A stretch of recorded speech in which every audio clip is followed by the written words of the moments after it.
السلام علیکم ورحمۃ اللہ وبرکاتہ نحمده ونصلی علی رسولہ الکریم اما بعد۔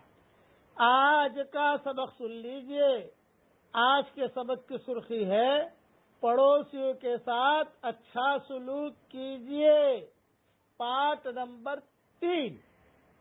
ایک بات ذہن میں رکھنا، کوئی بدترین موذی جانور بھی اس کو نہیں جانتا کہ وہ کسی کو ذلیل کرنے کا منصوبہ بنائے، وہ کسی کو نیچا دکھا کر اپنے غرور کے لیے تسکین کا سامان فراہم کرے، کسی کو خواہ مخواہ مصیبتوں میں پھنسا کر اس کی پریشانی کا تماشا دیکھے۔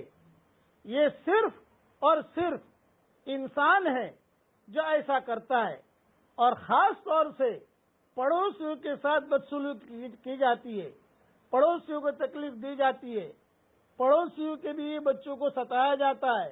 یہ ہمارے معاشرے میں نہیں ہے۔ خدا نے انسان کو احسن تقویم کے ساتھ پیدا کیا ہے، مگر انسان اپنی نادانی سے اپنے کو اسفل السافلین کی پستی میں گرا دیتا ہے۔ پڑوسی کا تو اتنا زیادہ حق ہے کہ اگر مسلمان پریشان ہے، وہ مسلمان پڑوسی ہے، اس کا بھی احترام کرو، غیر مسلم ہے اس کا بھی احترام کرو، مجوسی ہے اس کا بھی احترام کرو، اس کو اس کا حق دو۔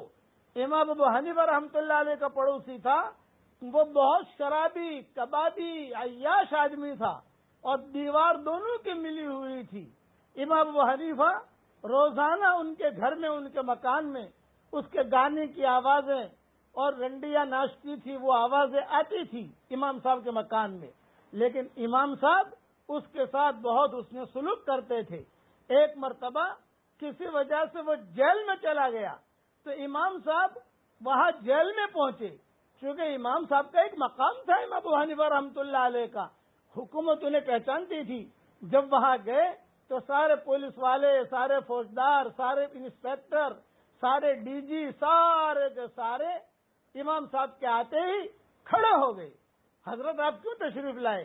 یوں فرمایا کہ بھئی میرے پڑوسی کو تم نے مارا ہے، میرے پڑوسی کو تم یہاں لائے ہو۔ یہ کہ آپ کا پڑوسی کون؟ چنانچہ وہ پڑوسی سامنے ہی تھا اور پولیس والے اس کی پٹائی کر رہے تھے۔ امام صاحب نے کہا یہ میرا پڑوسی ہے۔ تو چنانچہ امام صاحب نے کہا کہ یہ میرا پڑوسی ہے، میں آیا ہوں اس کی سفارش کے لیے، اور تم جو ہے اس کو مت مارو اور اس کو چھوڑ دو۔ تو پولیس والوں نے کہا کہ حضرت اس نے بہت قصور کیے ہیں۔ امام صاحب نے کہا قصور ضرور کیے ہیں، لیکن ہم نے اس سے زیادہ قصور اللہ کے گناہوں کے بارے میں کیے ہیں۔ آپ چھوڑ دو، اور میں اس کو ویسی نصیحت کرتا ہوں کہ بیٹا یہ کام تم مت کرنا۔ چنانچہ چونکہ امام صاحب کا ایک مقام تھا، پولیس والوں نے چھوڑ دیا۔ امام صاحب اس کا ہاتھ پکڑ کر اس کے گھر پر لائے۔ اس کے بیوی بچے بہت خوش ہو گئے، بہت خوش ہو گئے۔ اس نے جو ہے امام صاحب کے سامنے توبہ کی، اور کتابوں میں لکھا ہے صالح بن کر مرا۔ وہ جو پڑوسی تھا حالانکہ تھا گنہگار، عیاش تھا، رنڈیاں نچاتا تھا، لیکن امام صاحب نے کبھی بھی اس کے ساتھ بدسلوکی نہیں کی، اور فرمایا پڑوسی کا تو بہت بڑا حق ہے۔ آج ہم جانتے ہیں جو بھی یہ سبق سن رہے ہیں انہیں معلوم ہے کہ وہ پڑوسی کے ساتھ کیا کرتے ہیں۔ سلف صالحین کے زمانے میں یہود، نصارہ، مجوسی، مشرکین، عبداللہ بن مبارک کے گھر کے قریب جگہ بہت مہنگی تھی، امام احمد ابن حنبل کے گھر کے قریب جگہ بہت مہنگی تھی، حالانکہ وہ جگہ کوئی یعنی حکومت والی جگہ نہیں تھی، لیکن لوگ کہتے تھے یہود آ کر وہاں بستے تھے، ان کے گھر کے قریب مشرکین بستے تھے، اور جتنا ان کا گھر قریب ہوتا تھا اتنا جو ہے وہ اس کا پیسہ زیادہ دیتے تھے۔ پوچھتے تھے کیوں؟